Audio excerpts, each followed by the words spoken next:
Il était une fois un vieil homme et une vieille femme dans une petite maison à l'orée de la forêt. Tout dans leur vie se disputait, une seule chose manquait, le vieil homme et la vieille femme n'avaient pas d'enfants.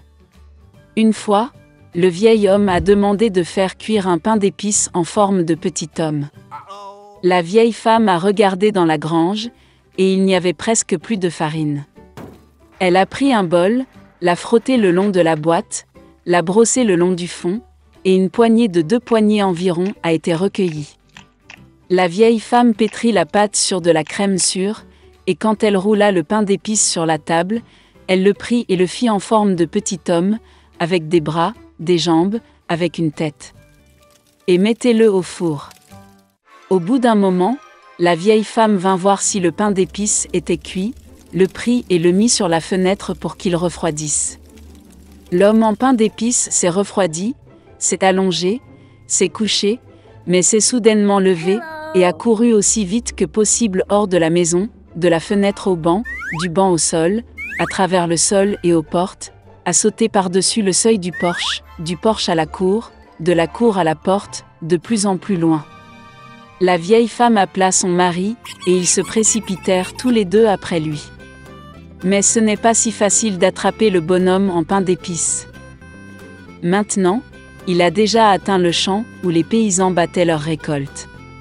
Passant en courant, le bonhomme en pain d'épices leur a crié qu'il avait déjà fui la vieille et le vieil homme, et qu'il les fuirait facilement aussi. Les paysans l'ont entendu et ont couru après lui.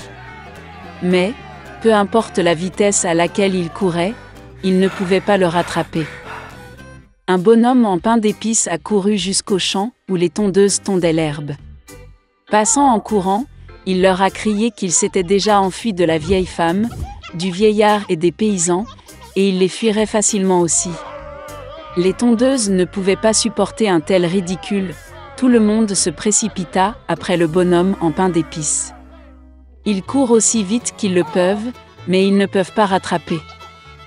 Et vers le petit homme, la vache marche, il lui a crié qu'il s'était déjà enfui de la vieille femme, du vieil homme, des paysans et des faucheuses, et qu'il la fuirait facilement aussi. La vache s'est fâchée et s'est aussi précipitée après le bonhomme en pain d'épices. Seulement, il ne peut pas rattraper. Et un cochon le rencontrait. Le petit homme a crié qu'il avait déjà fui la vieille femme, et le vieillard, et les paysans, et les faucheuses, et la vache, et il la fuirait facilement aussi. Un cochon hurla et courut après. Seulement, elle ne put rattraper son retard, elle était trop grosse. Un bonhomme en pain d'épices court le long de la route et un lièvre le rencontre. Le petit homme a dit qu'il s'était déjà enfui de la vieille femme, du vieillard, des paysans, des tondeuses, de la vache et du cochon, et il le fuirait facilement aussi. Le lièvre entendit cela et courut après lui. Il ne peut pas non plus rattraper le petit homme, seul le lièvre l'a vu. Un bonhomme en pain d'épices court et un loup le rencontre, « Je vais vous manger », dit. Et le petit homme lui répondit qu'il avait déjà fui la vieille femme, et le vieillard, et les paysans, et les faucheuses, et de la vache, et du cochon, et du lièvre, et il le fuirait facilement aussi.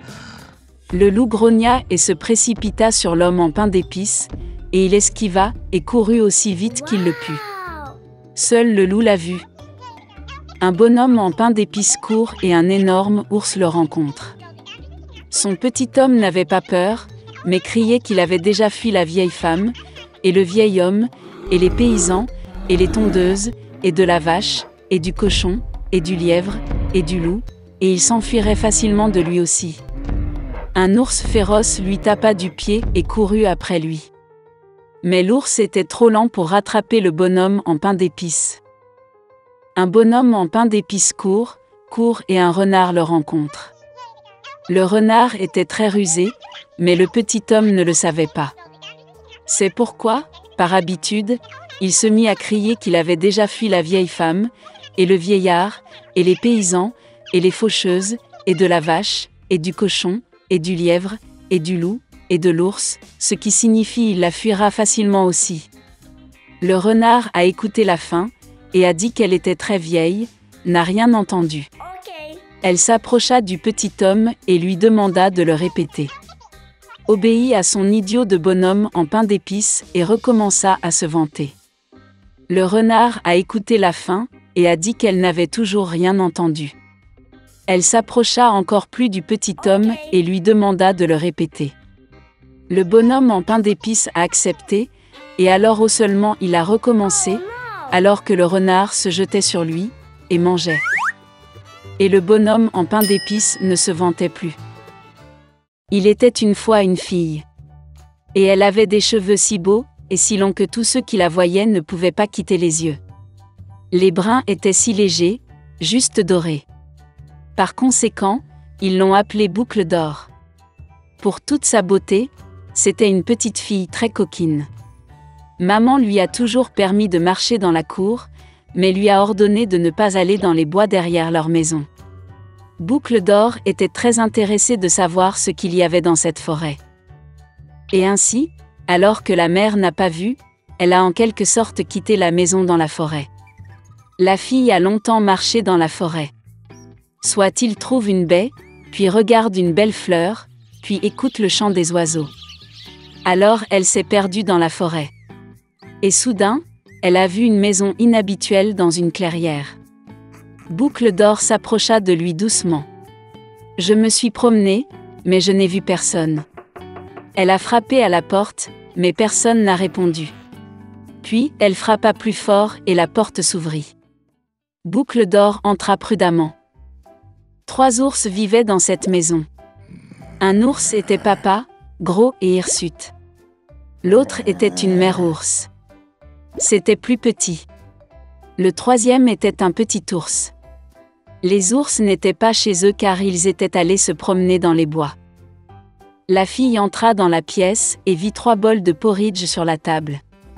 Le premier bol, le plus gros, était le papa ours.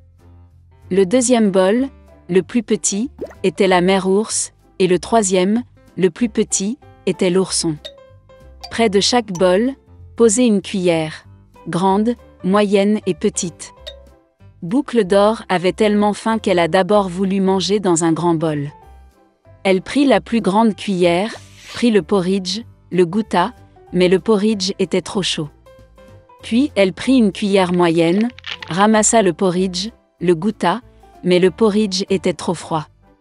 Enfin, elle prit une petite cuillère et goûta le porridge du petit bol. Cette bouillie n'était ni chaude ni froide, juste comme il faut. Et Boucle d'or a mangé toute la bouillie du petit bol.